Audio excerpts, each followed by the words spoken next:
Ocampo ninais din daw ang kasikatan nina Catherine Bernardo at Julia Montes. Matatandaang nagtrending at pinuri ng mga netizen si Miles Ocampo sa husay nitong umarte sa eksena nito sa Batang Quiapo.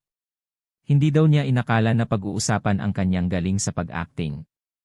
Ngunit bago pa man ito ay inamin ni Miles na umabot na daw sa puntong muntik na siyang sumuko sa kanyang career.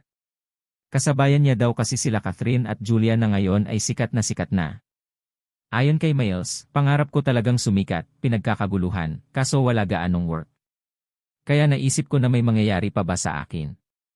Sina Ate Julia at Ate Kath sa first batch namin na sikat after Mara Clara. Tapos nandoon ako sa awkward stage, gusto ko rin ng ganon. Hindi ko ededenay na sinabi ko na sana ako rin ganon. Dagdag pa ni Miles. Pero sa industriya natin marirealize mo na hindi na sayo ang spotlight all the time. Lagi kong iniisip